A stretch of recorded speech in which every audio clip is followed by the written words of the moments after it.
I was a parenting facilitator for 16 years with the Division of Family and Youth Services down in Las Vegas. And I actually taught classes in 2 women's prisons, as well as several homeless shelters. And I worked with some very young women and some teens, especially in the homeless shelters, who were in prison or in shelters because they'd gotten themselves in some very desperate and some very stupid, honestly, situations because they were angry, they were uncontrolled, they didn't have any self-discipline, they just were wanting to get even and get back at people. And what was interesting was that I had also these same girls or women in some cases come up to me and say, I wish I'd had a mom like you. I wouldn't be here. And I thought, well, that's real interesting. Talk to me a little more about that. Because my thing is, I don't care how mad they are or what they're saying. I hate you. Well, whatever. This is still the rule. They say things to try to get to your soul because they're trying to push you away.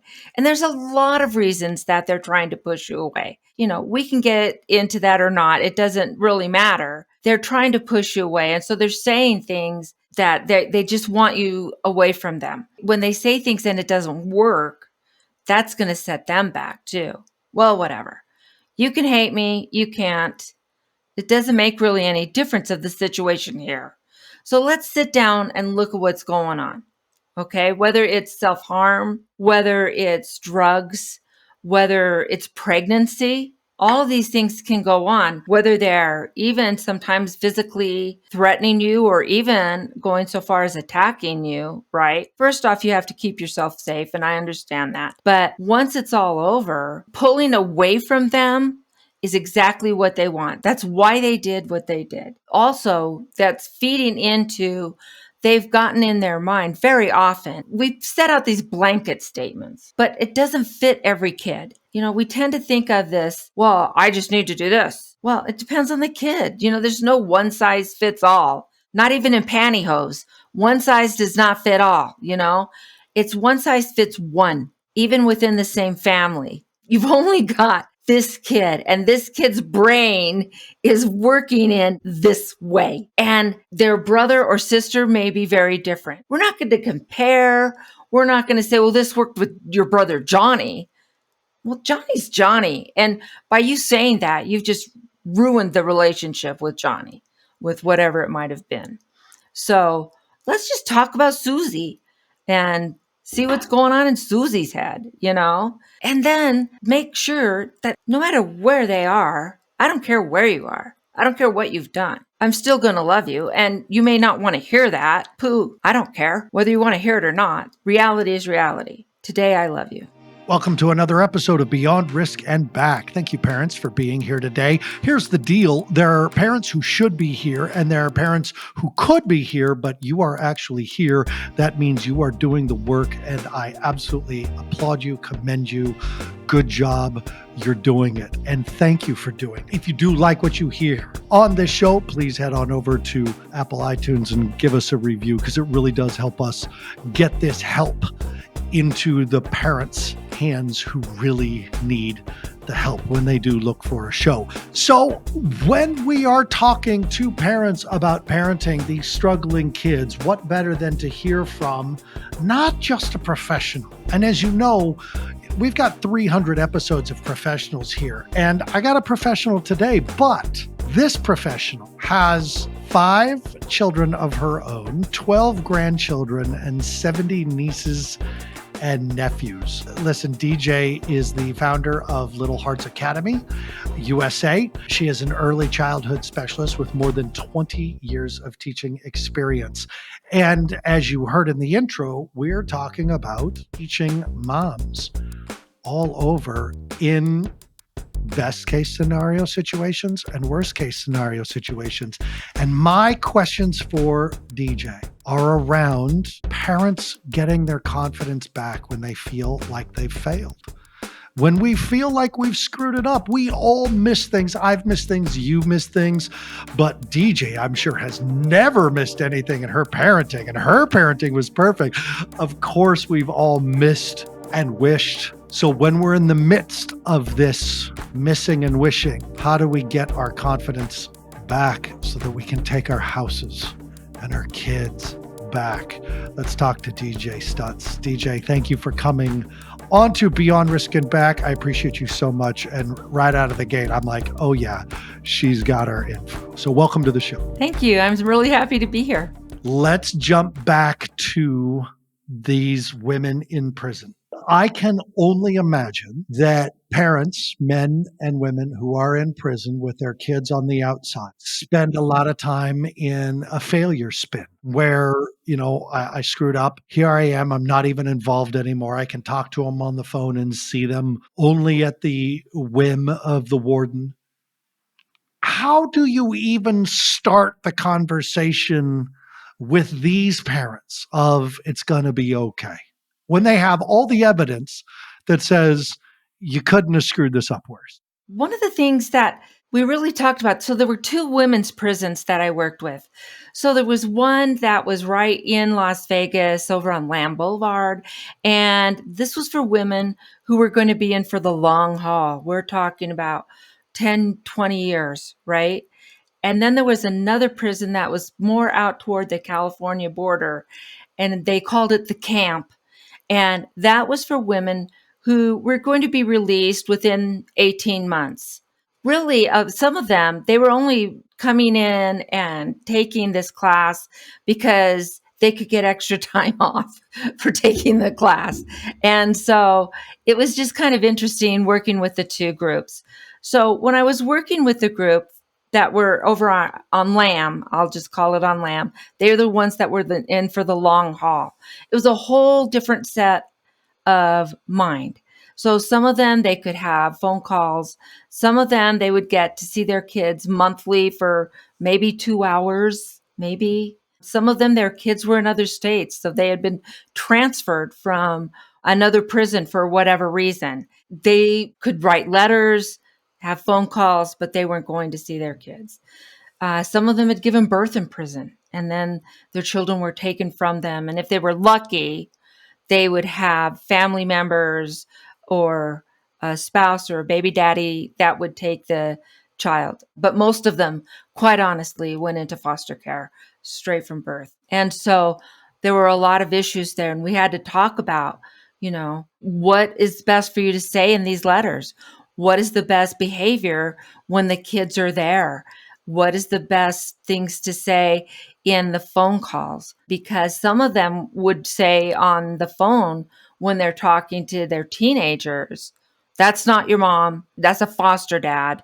They're not your real parents. You don't have to listen to them, because they were angry at the system. And so they were passing that anger on to their child, which is something that, we really need to, even in the best circumstances, we will often pass our own anger and feelings from our own childhood onto our children. So if something upset us as a child, we're going to assume that's going to upset our children. And they have a different personality. That's their own thing, right? They may not react to something the same way you do. And so we want to make sure that we're not passing on our own foibles, our own triggers, our own whatever onto our kids, and not abusing them in a way that we don't mean to abuse. We don't mean to abuse, but we may say, that you're such a loser, or you're doing this wrong, and you're getting that in their head because your parents said that to you, or because you made a similar mistake and things didn't work out well for you. You're thinking that you're giving them good advice, but you're giving it in a way that is actually abusive. And so these parents really struggled with finding the right emotional stamina to give their kids that good advice and making that connection. I always tried to have the rule, don't tell me why you're here. I don't want to know. We're just going to move forward. Some of them just felt the need to share. And I even had one mom that shared with me, she was actually in there for participating in the death of her own kids. And so that was just, such a struggle. And she was really quite likable. And so I would try to push that out of my mind and concentrate that she is here in front of me today. And this is what I can talk with her today.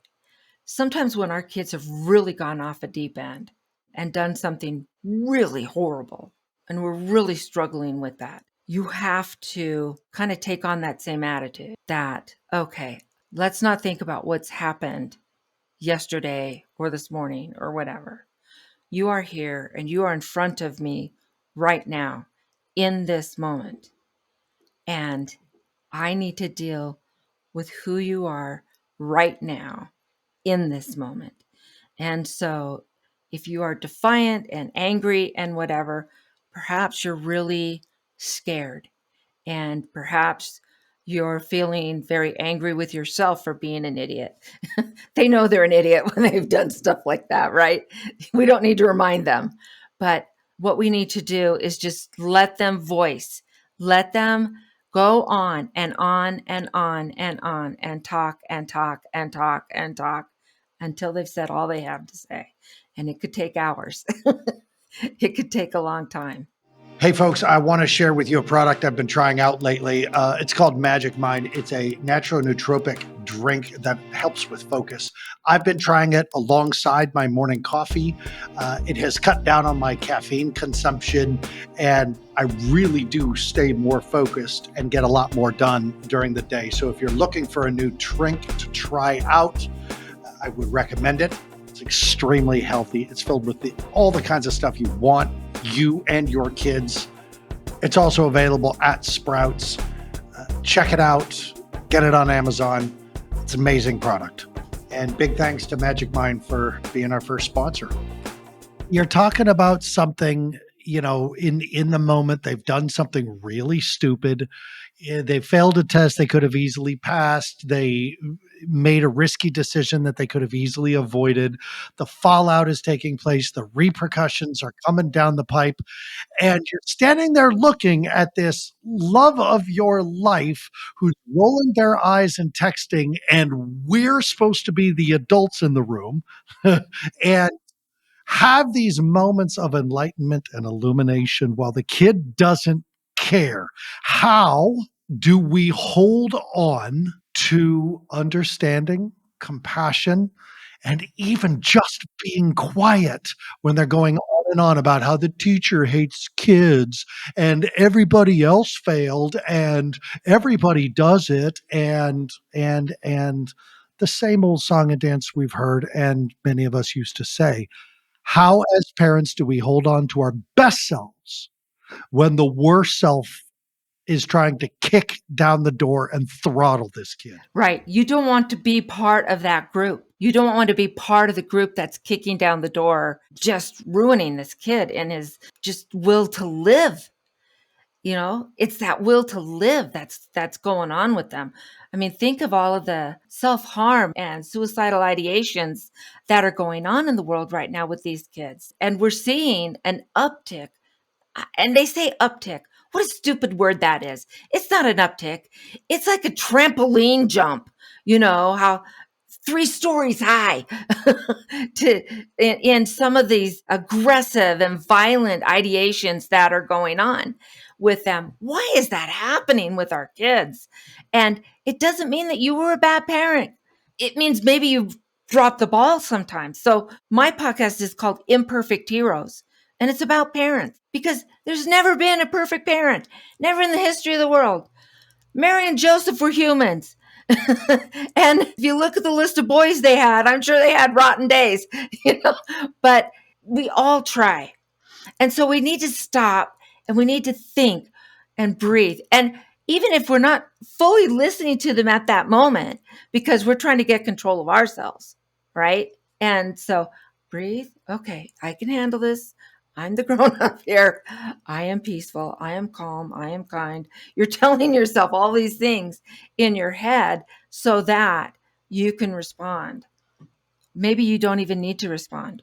So I will tell you just for an example.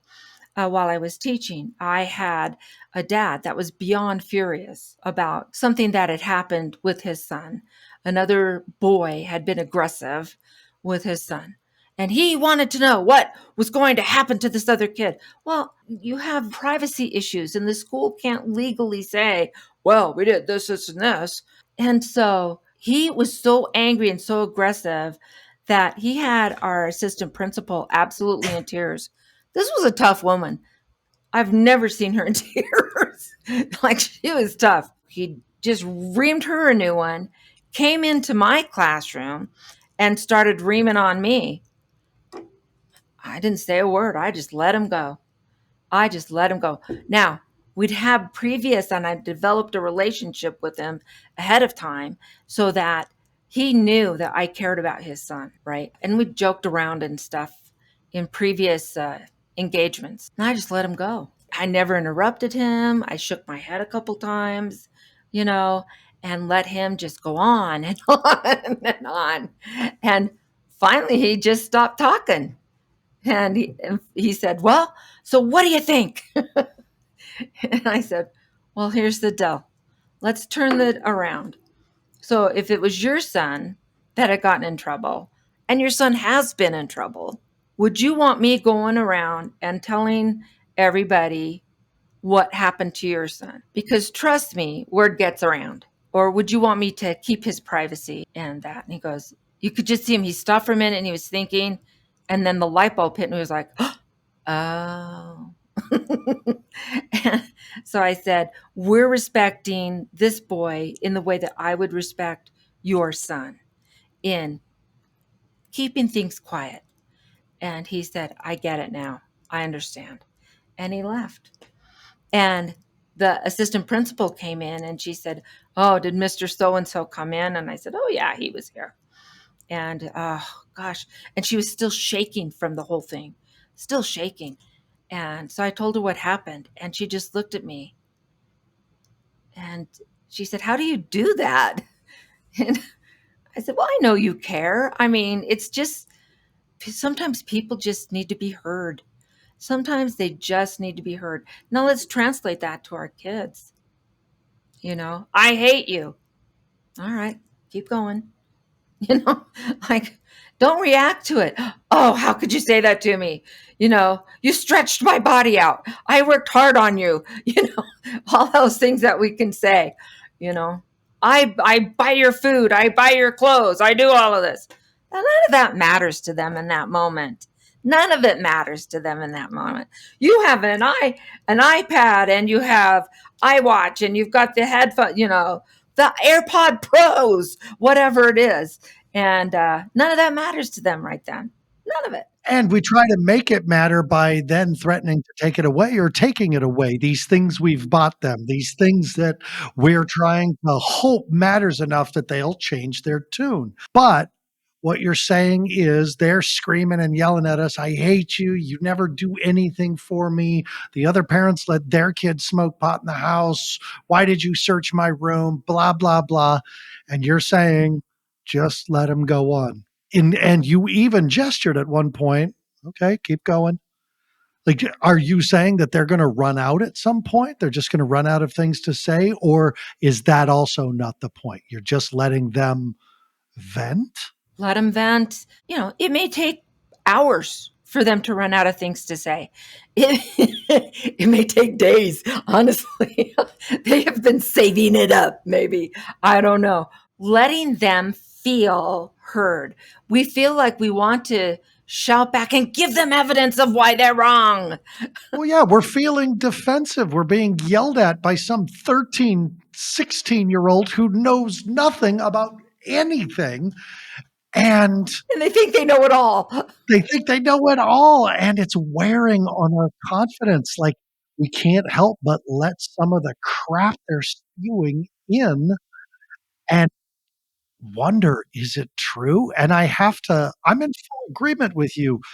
No, it's not true. What on earth do they? Some of the biggest fights I have watched parents and teenagers get into over the years of coaching is very simply the parents thinking they have to out argue an adolescent, that they have to be more logical, more sensible, more realistic when they're screaming at the top of their lungs because their child said something asinine to them. And what really is the consequence? Is your child going to walk away and think like, she didn't even respond? He didn't even have anything to say, when really I'm walking away going, they don't know what they're talking about. But that's hard. Well, let's also be honest. You're a parent. I'm a parent. There's parents listening. That's hard. Why? Why are we so defensive when a adolescent is making crap up and screaming it at us? Why? I don't know. To me, it's like arguing with a monkey in a way. You can yell and scream and whatever, and it's not going to calm anybody down. So if you're screaming and yelling and whatever, is that going to is that going to raise the temperature in the room, or is it going to calm things down? If you're in such a way that you guys are like inches away from each other and your spit is getting in each other's faces, right?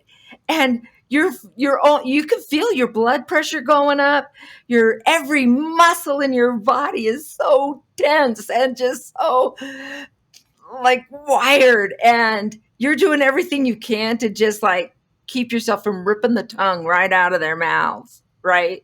You just feel so upset. And then that really called. I showed him. What did you show him? That you're an idiot? How do we interrupt those moments for ourselves? I'm not talking about the kid, because I really do appreciate what you're saying is let him go. Let him spew, let him vent, let him barf all this up. But how do we interrupt ourselves to say, don't respond, be quiet, it's not real? Well, because half of the time, and I found myself doing this. So I'm coming from a place of, brother, do I understand you? Right? Is there are times when I realize, wait a minute, when did I start yelling? My voice is elevated. My head is pounding because I'm so angry. And I can't even tell you when this started. So if I can get to a point that I'm saying, whoa, whoa, whoa, whoa, hang on, wait, hang on just a second. Woo, I am yelling. I'm not saying anything about what they're doing. I am yelling. And honestly, I have no idea when I started this. Like crazy. And so, yeah, just give me like 10 seconds here. Do the old man thing or whatever. It's like, oh, Ethel, it's coming. It's time I now, I whatever it is. I know every Gen Xer is going to understand what that one was. Oh, it's the big one. I know. It's the big one. It's the big one. I know. Now, I know. I'm an old fart, and I just showed it. So that's it. There's a 10-second interruption you got to give. You got to give yourself an interruption, even if it play acting something out. But then, okay, so now you're not getting at them for yelling. You're getting at yourself, and you're saying, "Whoa, whoa, whoa! Wait a minute. I need a second to take a breath because I'm recognizing I am not in control that I need to be." You haven't said a word about them being out of control. And you're just like, whoa, whew, I gotta restart here. Give me 10 seconds, just 10 seconds. Just hold on. What are they doing while you're doing that? They're like, whoa, what was that? They're checking themselves. They haven't even said a word about me yelling. They're worried about them. That's changed the whole thing around now. So even when I'm working with like tweens or even like 7, 8 year olds, I have parents who say, my kids are arguing all the time. They're at each other. They're at each other. How do I get them to stop? I said, it's easy. Put a pot on your head and then go in the room where they're arguing and just start dusting and, picking things up with a pot on your head. And they're like, what? I'm like, just try it. Go in. You've got a pot on your head. They're arguing and start vacuuming, whatever. And they're like, Mom, you've got a pot on your head. What? Do I? What? Oh my gosh, when did that happen? Now you've broken it all up. They're laughing, you're laughing. You've totally distracted them from what they were arguing at. And now you can laugh at it and like, "Oh, wow, it seems to be a good fit though." And you just joke around about it. You haven't even done anything about the arguing. You've just distracted them away from it. What a fun way to get that to stop. There is a story I write about in my book, The Four Prime Archetypes. And We had a girl who really volatile, not physically, a lot of yelling, screeching, her and her mom constantly going at it on the Zoom calls and everything like that. She was in the office with her therapist and she had made an agreement with her therapist to stop walking out of family sessions. They had made the agreement. And mom and daughter start getting into it again and the daughter goes storming right out of the room.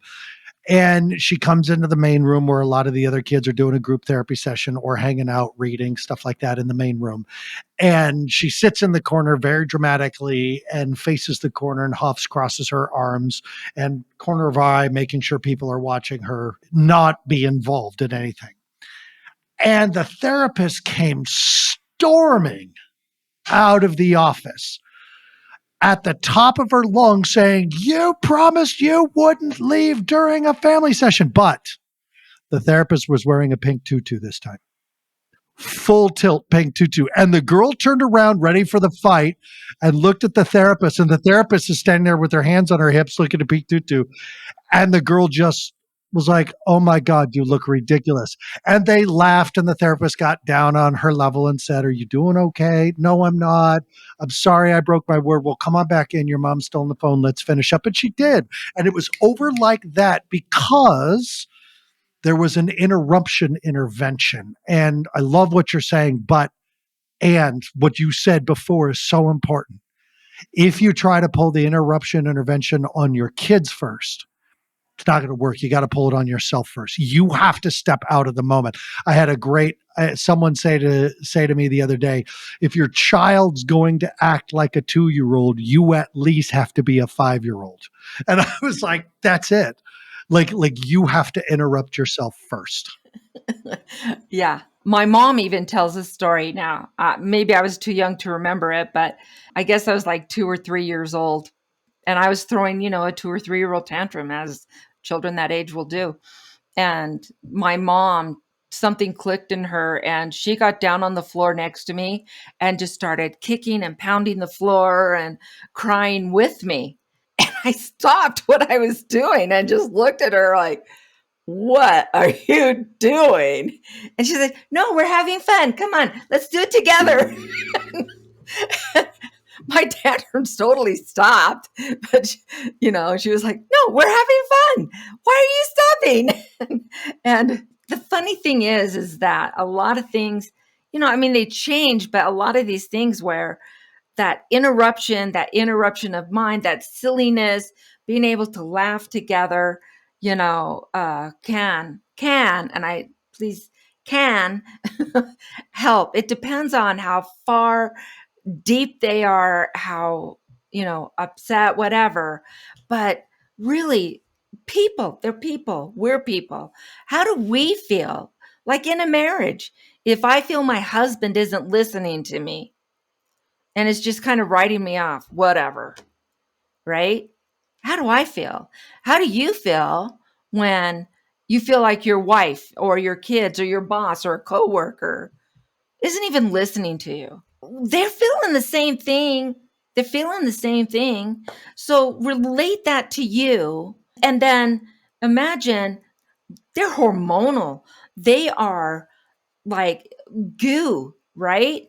And so relate that then to them with their inexperience, with their hormones going on, with them trying to learn how to manage everything. And they're feeling, the same kind of things that you were feeling when you feel unheard, when you feel like you don't matter, when you feel like your ideas aren't even considered. Yeah, maybe a stupid idea, but who cares? They need choices. They need choices. And so instead of saying, "You will do this, you will do that," it's just like saying, "Dude, okay, what's the goal here? What is it you're trying to accomplish here?" Sometimes they don't even know. They're just angry. But if they can give you, "Well, I wanted to go to this party." All right, let's talk about that then. And let's see if we can problem solve here. Let's see if we can find some answers. Then instead of just saying, "You're not going to the party, there's bad things that are going to happen there." And there may be some bad things that are going to happen there, right? But let's say, okay, so what are the first priorities then? Mine is I want you safe. That's a big deal for me. What is a big deal for you? Have those conversations, let them think it through, and then share those ideas. Talk about how can then, I feel that you're safe with some of the decisions you've been making lately. How can I feel that you're not going to make those decisions that would put you in harm if you're at that party? I remember telling my son one time that, so here's some options, because he wasn't coming home on time. He was coming late all the time. Well, okay, so you can not leave.